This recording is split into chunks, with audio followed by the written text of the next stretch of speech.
ನಾ ಕೈ ಬಿಡೇನು, ನಾ ಕೈ ಬಿಡೇನು,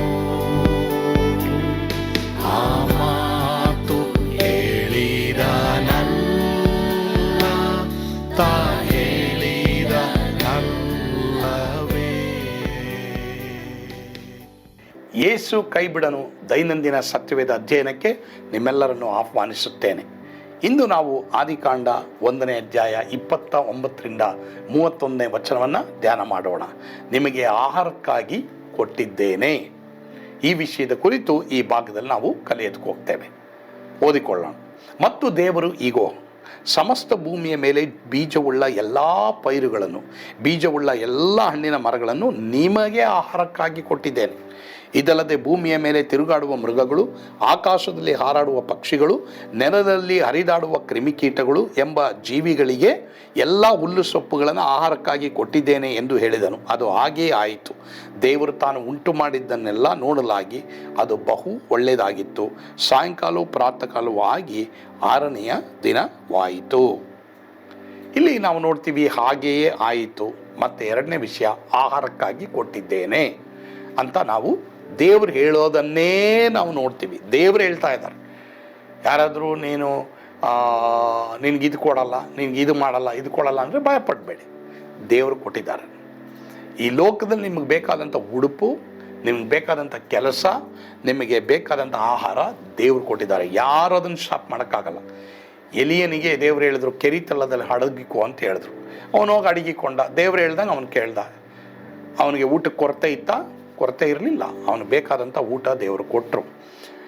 ಕಾಗೆಗಳು ಬಂದು ಅವನಿಗೆ ಮಾಂಸವನ್ನು ಕೊಡೋ ಹಾಗೆ ದೇವರು ಮಾಡಿದ್ರು. ನೋಡಿದ್ರೆ ಪ್ರಿಯರೇ, ಕಾಗೆಗಳಿಗೆ ಮಾಂಸ ಅಂದ್ರೇ ಇಷ್ಟ. ಆದರೆ ಮಾಂಸ ಅವು ತಿಂದೇ ಇರುವ ಹಾಗೆ, ಅವು ಎಲಿಯನಿಗೆ ಕೊಡುವ ಹಾಗೆ ದೇವರು ಮಾಡಿದ್ರು. ಹೀಗಾಗಿ ಭಯಪಡಬೇಡಿ. ಈ ಲೋಕದಲ್ಲಿ ಸೃಷ್ಟಿ ಮಾಡಲ್ಪಟ್ಟು ಅದರಲ್ಲೂ ಪ್ರಮುಖವಾಗಿ ಯೇಸು ಕ್ರಿಸ್ತನನ್ನು ತನ್ನ ಸ್ವಂತ ರಕ್ಷಕನಾಗಿ ದೇವರನ್ನಾಗಿ ಅಂಗೀಕರಿಸಿಕೊಳ್ಳಂಥ ಎಲ್ಲ ದೇವ ಮಕ್ಕಳಿಗೆ, ಇನ್ಫ್ಯಾಕ್ಟ್ ಎಲ್ಲ ಮನುಷ್ಯರಿಗೂ ದೇವರ ಆಹಾರವನ್ನು ತಯಾರು ಮಾಡಿನೇ ಉಂಟು ಮಾಡಿರೋದು. ಹೀಗಾಗಿ ನಮಗೆ ಬೇಕಾದಂಥ ಆಹಾರ ಈ ಲೋಕದಲ್ಲಿ ಯಾರು ಕೊಡದೆ ಹೋದರೂ ದೇವರು ನಮಗೆ ಕೊಟ್ಬಿಟ್ಟಿದ್ದಾರೆ. ಅದನ್ನು ನಾವು ಹೊಂದಿಕೊಳ್ಳೋಣ. ಮಾತ್ರವಲ್ಲದೆ ದೇವರು ಪಶು ಕ್ರಿಮಿಗಳಿಗೂ ಸಹ, ಎಲ್ಲ ಪ್ರಾಣಿಗಳಿಗೂ ಏನೇನು ಆಹಾರ ಅದಕ್ಕೆ ತಕ್ಕಂತೆ ಬೇಕೋ ಅದು ಕೊಟ್ಬಿಟ್ಟಿದ್ದಾರೆ. ಹೀಗಾಗಿ ಯಾರೇ ಏನು ಸ್ಟಾಪ್ ಮಾಡಲಿಕ್ಕೆ ಆಗೋದಿಲ್ಲ. ಹೀಗಾಗಿ ಪ್ರಿಯ ದೇವ ಮಕ್ಕಳೇ, ದೇವ್ರನ್ನ ನಂಬಿಟ್ರೆ, ಯೇಸ್ವಾಮಿನ ನಂಬಿಟ್ರೆ, ಯೇಸ್ವಾಮಿಗಾಗಿ ಜೀವಿಸಿ ನಾನು ದೀಕ್ಷಾ ಸ್ನಾನ ತೆಗೆದುಕೊಂಡ್ಬಿಟ್ರೆ ನನಗೆ ಇದು ಸಿಗುತ್ತಾ ಅದು ಸಿಗುತ್ತಾ ಎಂಬುದಾಗಿ ಹೇಳಿ ನೀವು ಭಯಪಡ್ತಾ ಇರ್ಬೋದು. ಭಯಪಡಬೇಡಿ. ನಿಮಗೆ ಬೇಕಾದಂಥ ಆಹಾರ, ಉಡುಪು, ಎಲ್ಲ ಪ್ರತಿಯೊಂದು ಕಾರ್ಯಗಳನ್ನ ದೇವರು ನಿಮಗೆ ಕೊಟ್ಟೇನೆ ನಿಮ್ಮನ್ನು ಉಂಟು ಮಾಡಿದ್ದಾರೆ. ಹೀಗಾಗಿ ಎಲ್ಲ ದೇವ್ರ ಕೈನಲ್ಲಿರೋದು, ಎಲ್ಲ ಒಳ್ಳೆಯ ದಾನಗಳು ಬೆಳಕಿಗೆ ಮೂಲ ಕಾರಣನಾದ ದೇವರಿಂದ ಇಳಿದು ಬರ್ತಾರೆ. ನೀವು ಬೆಳಕಿನ ಮಕ್ಕಳ, ನಿಮಗೆ ಬೇಕಾದನ್ನೆಲ್ಲ ದೇವರಿಗೆ ಹೇಗಾದರೂ ನಿಮಗಾಗಿ ಕೊಡೋರಾಗಿದ್ದಾರೆ. ಕರ್ತನು ತಾನೇ ಆ ರೀತಿ ನಿಮ್ಮನ್ನು ಆಶೀರ್ವದಿಸಲಿ, ನಡೆಸಲಿ. ಆಮೇನ್. ದೇವರು ಎಲ್ಲವನ್ನ ನಿಮಗೆ ಕೊಟ್ಟಿದ್ದಾರೆ. ದೇವರು ನಿಮಗೆ ಆಹಾರವನ್ನು ಕೊಟ್ಟಿದ್ದಾರೆ. ನೀವು ದಯವಿಟ್ಟು ನಂಬಿ ಬಲವುಳ್ಳವರಾಗಿರ್ರಿ. ಆಮೇನ್. ಪ್ರಾರ್ಥಿಸೋಣ ಬಾ. ನಮ್ಮನ್ನು ಭಾಳವಾಗಿ ಪ್ರೀತಿ ಮಾಡಿದಂಥ ನಮ್ಮ ಸ್ವರ್ಗೀಯ ತಂದೆಯಾದ ದೇವರೇ, ನಮ್ಮೊಂದಿಗೆ ಈ ದಿನ ನೀವು ಮಾತನಾಡಿದ್ದಕ್ಕಾಗಿ ಸ್ತೋತ್ರ. ನಮ್ಮನ್ನು ನೀನು ಬಲಪಡಿಸೋದಕ್ಕಾಗಿ ಸ್ತೋತ್ರ. ದೇವರೇ, ಈ ಸಂದರ್ಭದಲ್ಲಿ ಆಹಾರಕ್ಕಾಗಿ ಎಲ್ಲವನ್ನು ಕೊಟ್ಟಿದೆಯಾ.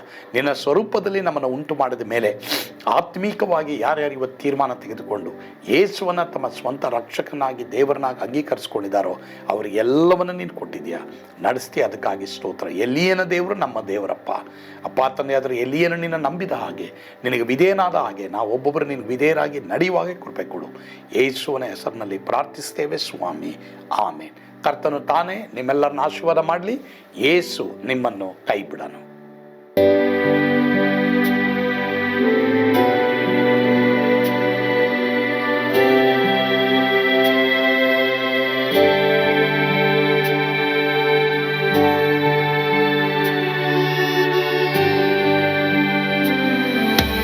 ನಾನು ಪಾತ್ರದಲ್ಲಿ ಇರುವಾಗಲೂ ನೀನು ಪಾಯಪಟ್ಟು ಓಡಬಾರದು. ನನ್ನ ಮಾತನಂಬಿ ಸ್ಥಿರವಾಗಿರು.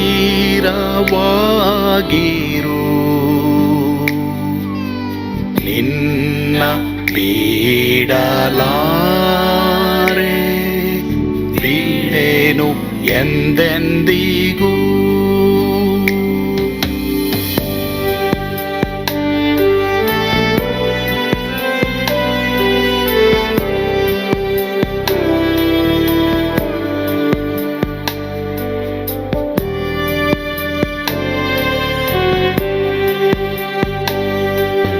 ನಾ ಕೈ ಬಿಡೆನು,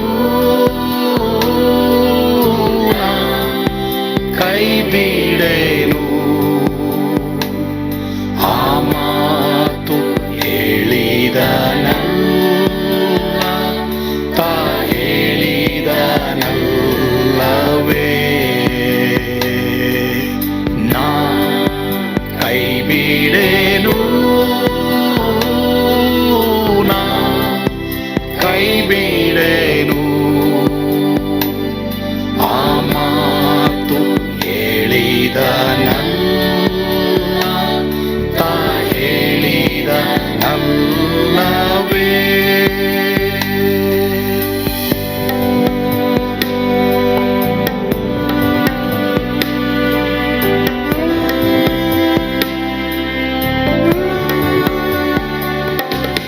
ಸುತ್ತಲೂ ಹೂಗಳು ಬಾಡಿ ಹೋದರು, ಮೇಲೆ ಸ್ವರ್ಗದೋಳು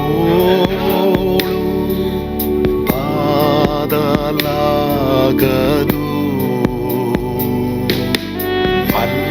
ಅಲ್ಲಿಂದೇಸು ಸ್ವಾಮಿ ಬಾರುವಾತನು, ನನ್ನ ಬಿಡಲಾರ,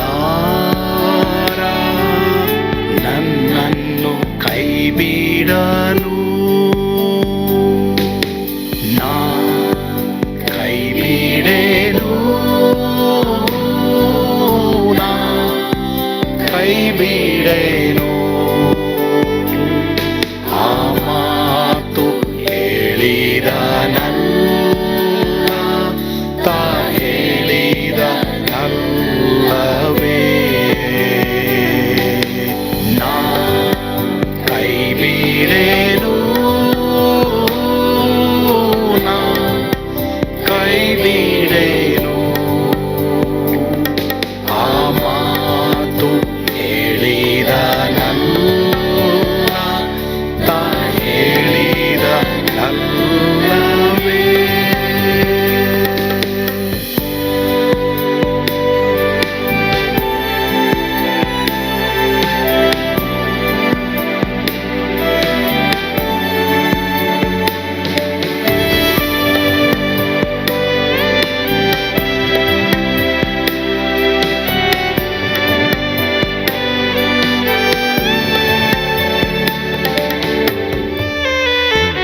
ಮುಂದೆ ಬಾಹು ಕಷ್ಟ ಬಾರುತ್ತಿದ್ದರು, ಭಯ ಪಾಡಲಾರೆ, ಸ್ವಾಮಿ ಇದ್ದಾನೆ. ಬಾಲವಾಗಿ ನಿಂತು ಹರ್ಷಗೊಳ್ಳುವೆ,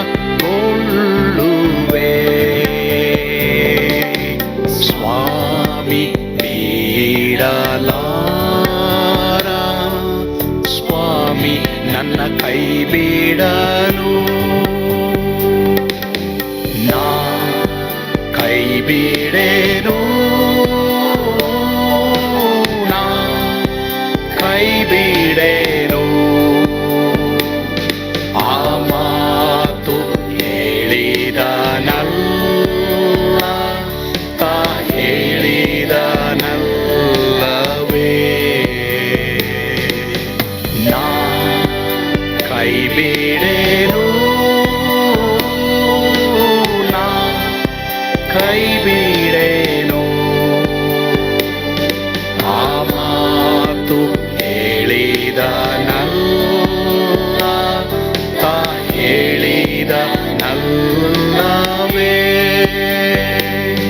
ತಾ ಹೇಳಿದ